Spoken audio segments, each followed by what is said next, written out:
August 14th, 2003. Sultry, hot, sticky, gray, horrible summer day. And I'm anchoring the 4 o'clock show. Bruce Sellery, journalist at Business News Network. Some people hear that word and they go a little nuts. They go a little like, "Ugh, accountability. I don't like that. It's blame, it's burden." That's not how I view accountability. As you can imagine, I think accountability is the biggest opportunity in business today. He's a former marketer with real experience in cubicle land. As you know, I used to work for Procter & Gamble. I was the one for Royale facial tissue. Those decorative boxes that match your shower curtain. Mine. Yeah. Sellery is a keynote speaker at corporate events and association conferences across North America. Ben, this is your big moment. It's a big deal. The talk is titled You're On, capturing the power of personal accountability. If you're someone who's senior in an organization, here's what I'm going to tell you. Accountability is top down. It's your job. Everything shows up in the environment that you create. So if you're the senior person, that's what I'm going to tell you. You the junior person, I'm going to tell you, don't worry about what they're doing. You be accountable yourself, and it'll be okay. So it really depends. And here's the thing. Saying that accountability starts at the top isn't helpful for a junior person. Sellery brings together his background in the business world with insight gathered from thousands of interviews with CEOs, industry experts, and academics, and his experience on the air. August 14th, 2003. Sultry, hot, sticky, gray, horrible summer day. And I'm anchoring the 4 o'clock show. And I'm reading the news as if there's something happening. There's nothing happening. But of course, we have a show to do, so I'm reading the news as if there's something happening, and I throw us to commercial break. And then all of a sudden, the lights flash, flare, my computer goes crazy, and everything goes dark.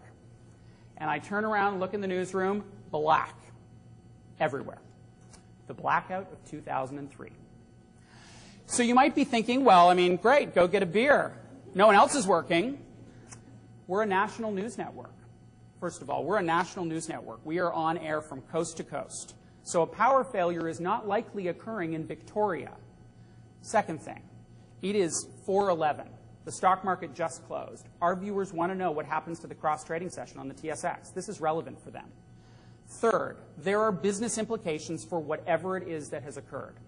How are businesses going to be affected by such a massive power outage? And fourth, and most important, I was on the air when the jets hit the World Trade Center on September the 11th, 2001. So today, we are constantly living with the question, when is it going to happen again? And while that's not obviously relevant to the viewer at that moment, it's relevant to us in the chair. So I don't know if I'm dealing with a power failure that's 3 blocks wide, or if a generator has been exploded and there's going to be significant consequences. So behind me, the Chase producers are making phone calls from their cell phones, trying to call anybody they can to find out what's going on. The writers are scanning what wires we have, given that the emergency generator has revved to life again. The technical people are rebooting all the systems, trying to figure out what we can do. But we have emergency power. We can be on the air. And so we go on the air. And here's how it unfolds. The floor director looks me in the eye, says in 5, 4, 3, 2, 1, you're on. Hello, I'm Bruce Sellery. You're watching Report on Business Television, and as you are no doubt becoming aware, there has been a massive power failure across much of northeastern North America. All without power, and much of New York State, including Manhattan, is in the black. And that's all we have. And for the next 3 hours, we talk about what we have. And that's an example, as a journalist, of what it is to be on at work. Now, here's my assertion. You may not host a live news program, but you know what I mean when you need to be on. You're leading a meeting, you're doing analysis, you're running a business. The behavior that you exhibit affects a great deal of people. So that really is the context for our conversation this morning, is what is it for you in the pharmaceuticals industry to be on at work? We as people are fundamentally not accountable. And we're fundamentally not accountable because we get the math wrong. So here is the math as we think it is. No results plus an excuse almost equals a result. No results plus an excuse almost equals a result. Almost. Not quite, but almost. Procter & Gamble. My advertising didn't score well. Plus, legal wouldn't let me say what I wanted to say. Almost equals pretty good advertising. Not quite, but pretty good. Pretty good. And that's the math that we use. That's the math that we live by. So give me some examples of excuses in the pharmaceuticals industry. Come on, rich, eh? Okay, I'm just going to say, I'm going to use an acronym and see if you get what I mean. The PAB. PAB? PAAB. Pharmaceuticals Advertising Board? Advisory Board. The word advisory is used advisedly. Okay, I'll be very careful. Or Health Canada.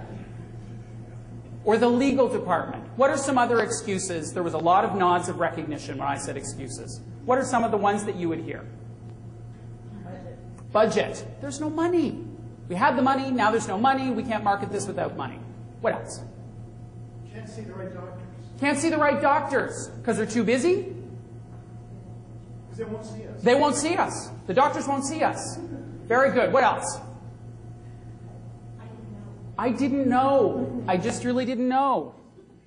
The traffic. Have you seen the traffic in Toronto? How could I be at the meeting on time? The traffic's insane. It's like Mexico City. What else? What else? Here's another one. This is one of my favorites. I worked really hard. I worked so hard. I was here till 10.